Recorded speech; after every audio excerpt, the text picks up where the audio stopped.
Okay, so we are here today at the World of Superheroes based in Sheffield. I'm super excited to crack open. We've got two collector boosters here of the Marvel Magic superheroes. Yeah, I'm just really excited. I thought I'd film in front of probably the coolest set of posters I've ever been in front of here. Each of these signed by Stan Lee himself. Some of the cards are reprints of like these art. So for instance over here we've got, this is like a reprint of the Heroic Intervention. Over there we've got the Ultron there, so we could probably pull one of these. That'd be amazing. So here we go. So we're going to get this open now. So I'm going to try and film how all the influencers do it. You know, where they have it sort of like that way. So I won't see these first. So we've got that one, this one. And so most people usually film it with it that way so they can actually see what the card is. So I'm not 100% sure what these even are yet. I'll wait to see your guys' reaction and see what they are.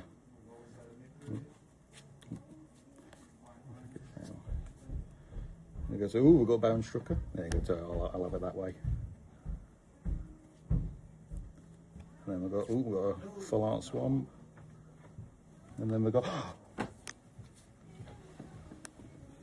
who's that? Are you Tony Stank? Yes, this is Tony Stank. we've got Iron Man.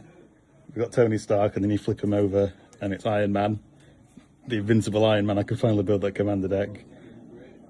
So they've got this kind of art treatment where they've got the logo behind them and everything. That is huge. And then we've got Winter Soldier.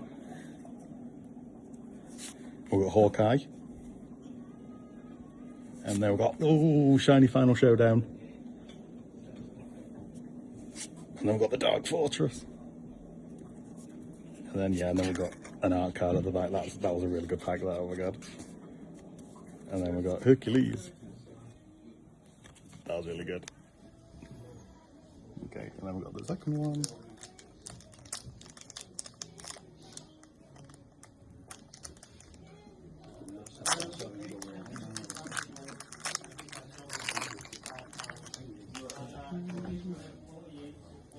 So we've got Take Up the Shield, Atlantis Attacks, Conjuring Flock, Madam Hydra, Falcon, Flying Drone, Scout the City, Dr. Jane Foster, there you go, Blazing Crescendo, Forest, the Superhero Civil War, Scorched Geyser, Avengers Assemble. And we've got, yeah, we've got the War Leaders Call. And then we've got Ms. Marvel. And then we've got the Soldier Token there. But no, that's a really good set there. I mean, the Iron Man was the best thing we got. Alrighty, so welcome back. It's been some time after World of Superheroes, and I thought, you know, I'd add this extra bit on top of the day just to kind of show off what comics actually did end up getting. Naturally, you saw me flicking through a lot of the issues. We had, like, you know, Spider-Man with the Lizard and Dr. Octopus, the Punisher. Sadly, as much as I'd have the money for that, I wish I had the money for that. No, I've not walked out with a £8,500 issue of the Lizard. It'd be one day, that'd be a dream, but even just the collection itself is incredible, and just the comic books on offer were fantastic. It's just mad to see them in person. I think that's the joy of these collections in these warehouses and places like World of Superheroes, especially World of Superheroes, because they were just so chill. You know what I mean? You had Steve, you had Alex, you know, just really chill people that just were surrounded by all this cool stuff. And it was just a nice, like a lovely invitation from Paul from Cineworld to kind of, you know, bring us along and kind of give us a bit of a safe haven. Naturally, comic books and things, nerdy memorabilia, geeky memorabilia, you know, it has become a sanctuary for so many people, like myself, like Rogan, like a lot of my friends and family even. So it's so nice to have somewhere like World of Superheroes to come along and to even just travel and visit to. It was so local to where I sort of used to travel all the time to university.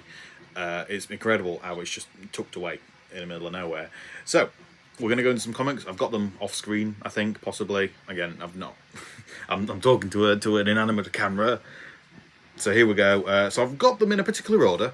I kind of want to go from like cool to coolest because I can't wait to show you all these. So our first issue right now. Naturally, if you know me, I'm a big Spider-Man, I'm a big Hulk guy. So we've gone for the Immortal Hulk. So this is issue number 1. This is variant number 2. LGY #719. I'm not sure what that is. Again, my comic book stuff, I'm not massive in terms of I'm not on the pulse of it. The films and things, yes, absolutely. The comics, I don't know. I dipped it every now and then.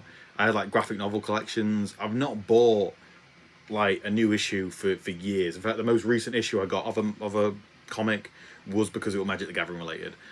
So obviously there was the Infernal Hulk, which is brand new. That had the Incredible Hulk sort of magic card design. In fact, I wonder, I'm going to go off script a little bit, but I think I can probably find it in this little stack of comics I've got over here. Let me just have a quick nosy, because I might have it just sort of tucked away in this little collection here. Yep, perfect. There we go. So I know I've just gone a bit off camera there. But yeah, so essentially for the Infernal Hulk, they did a Magic the Gathering crossover, and for a lot of the other sort of Marvel cards that were related in the sort of card set, they did the full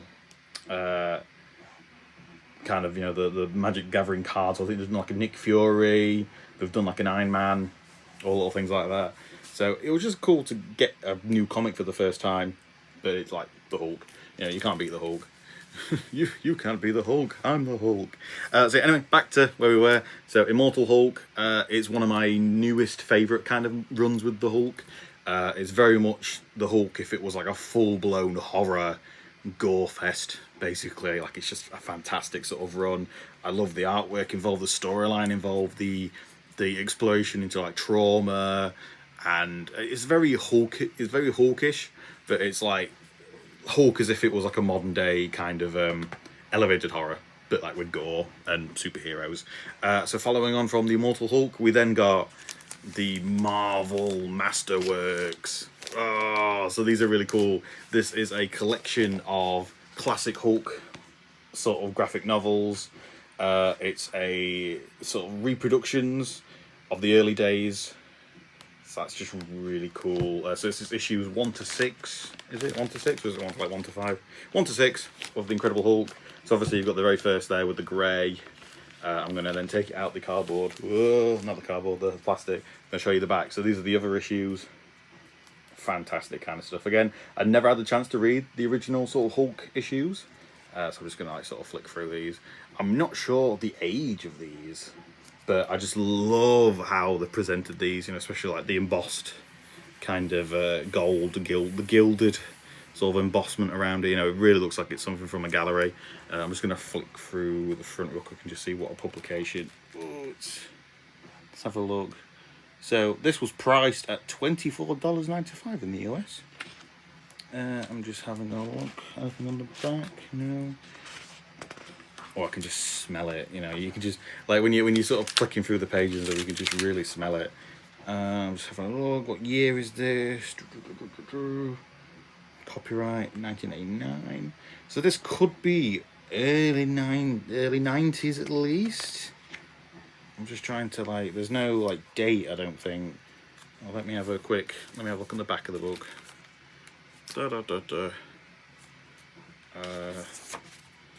Yeah, no, I probably should have done all this research beforehand, but you know what? It's fun to kind of be on camera and talking about that. So I think this is early 90s, sort of late 80s, early 90s. I don't know. I'm thinking that might be the case. But that's still just a really cool piece of memorabilia there to, if you can't get your hands on the original Hulk stuff, it's nice to get collections and these kind of old variants of collections, because I like the older kind of collections of stuff, back in the day. So yeah, that's the Hulk stuff that we picked up. Next, we're going to move on to Spider-Man. So we've got this 30th anniversary special edition of, I think this is Spider-Man. Yep, this is the 30th anniversary of Spider-Man. Back in the 90s, they did a few really cool kind of covers here. So I'm going to Oh, I'm gonna commit a sacrilege here and take this one out of the packaging just to kind of, just to help show off the lenticular effect here on the front, because I do love me some lenticulars. So I'm gonna peel this out here. Stunning kind of stuff here. So there you go. We've got the front there with the sort of back-to-back shiny lenticular. Hopefully that comes across on camera. If it doesn't, I'm a dope. But yeah, I love, and they had like several of these issues where one was obviously this classic where you're swinging through. There's one where it was the classic Amazing Fantasy pose. There was one where I'm not 100% sure what the pose was, but it looked really indistinguishable. I couldn't quite tell what it was. They did like 6 of these kind of issues where they showed off the natural, where they kind of just showed off the different kind of lenticular Spider-Man. And then what's really cool is the condition of just a lot of these books and these comic trade paperbacks and everything is just remarkable, to the point where they even keep like the included posters intact. So this comes with like a fold out Hobgoblin black suit Spider-Man poster. Look how cool that is. And that's all included in, there's no uptick on price or anything. There's no kind of like, oh, it's got the poster included, so we're going to bang like an extra £20 on it.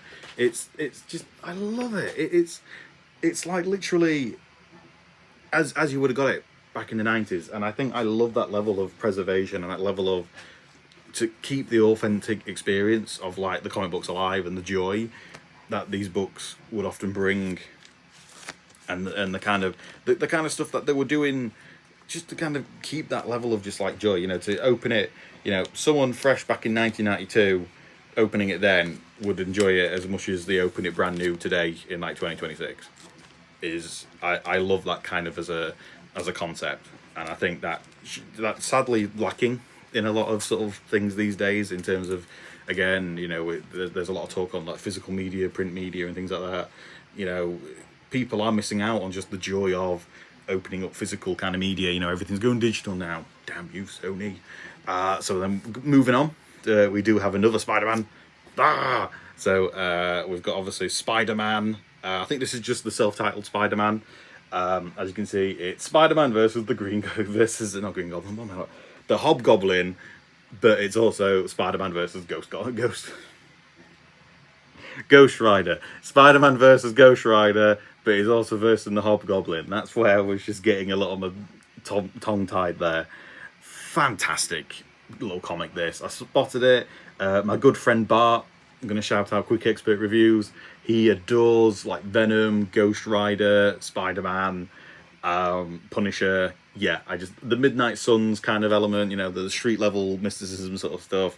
He loves it, so I thought, I'd get it. I saw it, reminded me of him. I was like, yeah, I'm definitely going for this. And I tell you what, the artwork in this was gnarly. Like, again, it's the Todd McFarlane there on the bottom there, but it was just gnarly to read through. This is like part 2 of like a 2-issue run, because back in the day they did like 2-issue runs, similar to what they did with like the Amazing Spider-Man cartoon, where they'd have like episodes which were part 1, part 2, part 4, which was quite similar to what they were doing in the comics in the day. So this was just like a part 2 of whatever the heck was going on in this.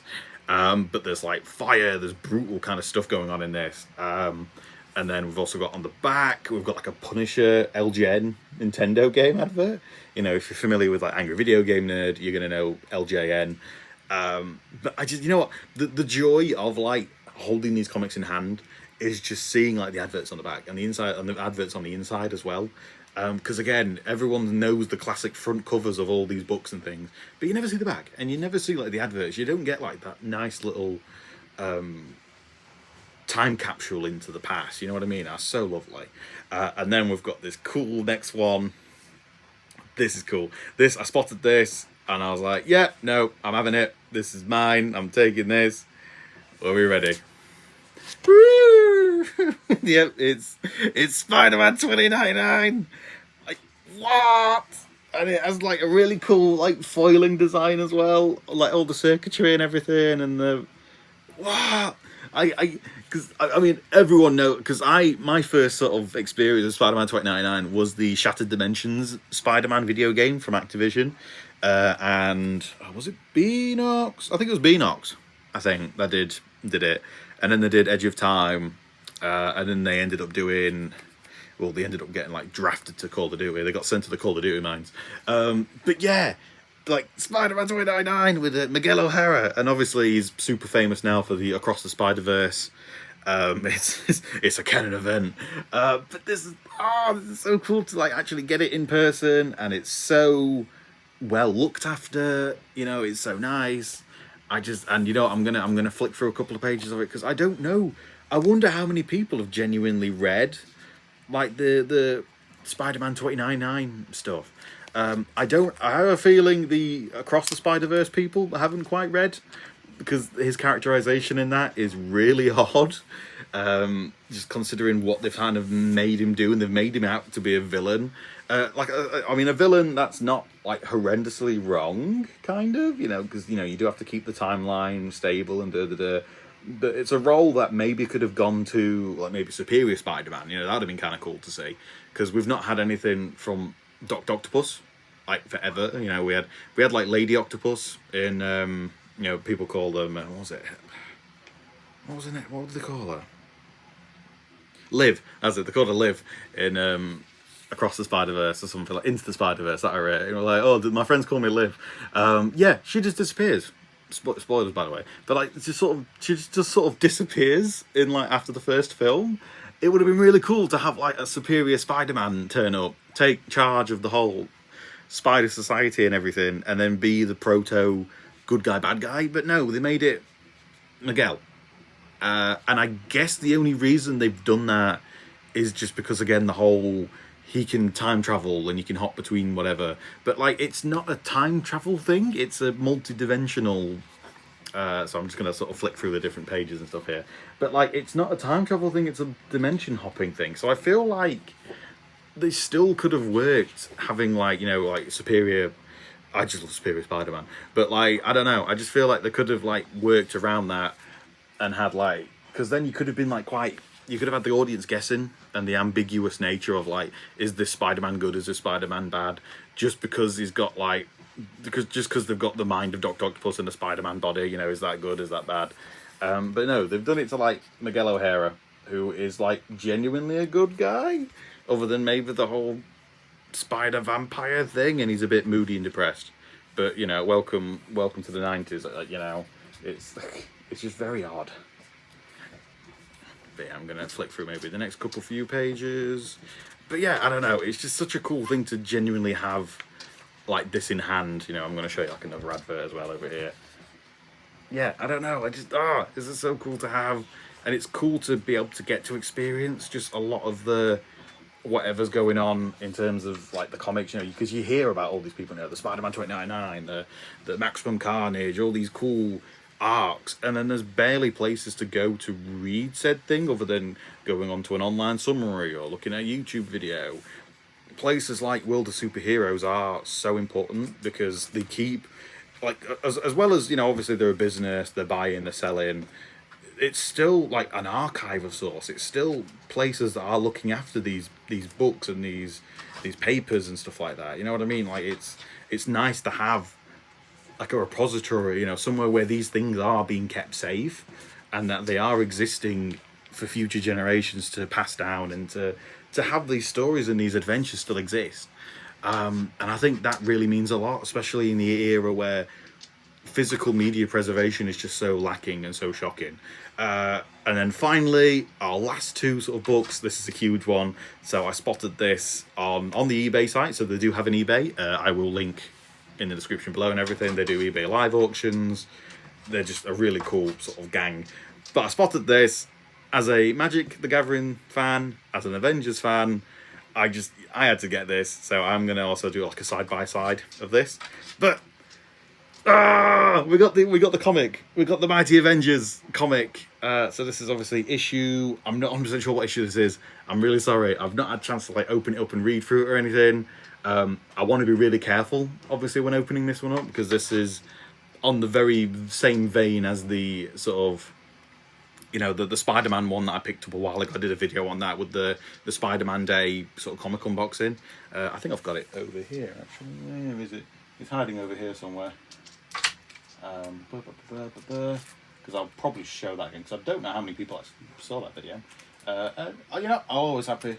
Yeah, so it's very much on the same vein as this sort of issue here, where it's very old, very old, no, vintage, I'm sorry, vintage. So yeah, vintage. I just want to be careful with it as possible, because again, you don't know how many of these are around, especially in the condition they are already. You know, they're very good, near mint. I'm trying to think what the FN kind of, there are different clarifications and classifications as to how, sort of what condition they were. So I'm not sure FN, is that like fine or fine condition? I'm not 100% sure, but I'll double check with them in the future. So yeah, that's the Spider-Man. Pop that back over there. Anyway, we're back to this.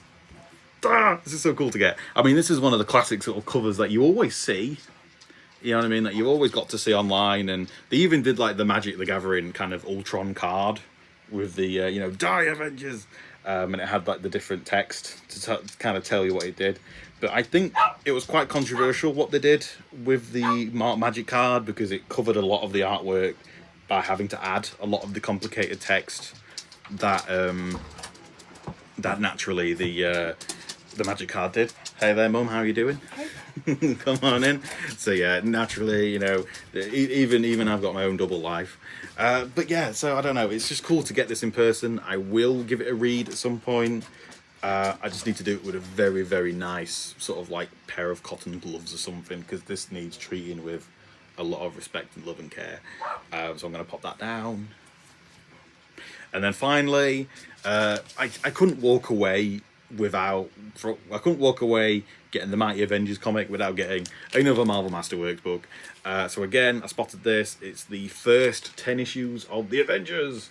So this is really cool, and this has got a lot of the comic issues on there. So I am going to, I'm going to peel the back. I'm going to scarily peel the back. I'm going to kind of see what we've got here. Oh, beautiful. So yeah, obviously it's got the gilded sort of front design as it did with the Hulk one that I picked up. Very nice. On the back we've got all the issue covers. So again, if you're familiar with the Magic Marvel set, you know, this is a cover, it's just really cool. This is, you know, this cover, obviously the covers, this is a card, this is 3 steps ahead, which is really cool, because again, it's Kang, it's the introduction of Kang the Conqueror, but it's him sort of blocking like Thor's hammer. And this one is Return to the Ranks, I think, which is like, again, return target, creatures. And this is classic because, again, it's Captain America lives again. It's like Captain America coming back from the dead. So again, that's just really cool that even the covers, you know, they've not just picked the art for the sake of it being the artwork. The artwork does match what the card does, because a lot of people poo-pooed on the Magic, you know, the universes beyond, kind of, oh, they've just put a comic cover on, they've just slapped a comic book cover on it and called it the end of the day. I don't know. I think wrong. I think they do a really good job of picking out which covers match which card. Similar thing with the Spider-Man set, where again, you know, they had a similar thing where they picked out, I think, like Path to Exile, and it was Spider-Man No More. They picked another thing out where it was Mana Confluence, and it was the Black Suit, Reprise or Reprise, where it's Spider-Man in like a web hammock or whatever. So yeah, here we go. We've got this is the classic sort of front cover here, which again is a heroic intervention, classic sort of card for Magic, but it's just cool that, you know, it's these lot turning up to heroically, you know, intervent to, is it intervent? Okay, is that a term? Is intervent a term? Because there's intervention, but then with is there a doing word for, is there like a plural? It's not plural. What am I about? It, you know, it's like, is it adverb? Adverbs. I am not. I'm not in the mood for like any kind of. I'm not in the mood for any kind of like vocabulary literature kind of lessons here up in here. I'm not doing that. I'm barely functioning as it is. I'm not giving anyone an English lesson. I don't think intervent is a word. I'll find out. If it is, I'll stick it in there. I'll stick it in the description, so I'll know that you lot have seen it. But yeah, that's pretty much just the whole day at World of Superheroes. I do want to just give a huge love and thanks to Steve, to Alex, to the team that was there, that were just really kind and really generous to us, and they didn't treat us as outsiders. They didn't go, oh, you know, they're just newbies or whatever. We were welcomed with like open arms. We were shown through a lot of things. It was just so nice. You know, Paul, again, absolute hero of a gentleman. Fantastic sort of friend, mentor, even to me and Rogan starting up our YouTube and everything, and kind of getting out there and doing stuff.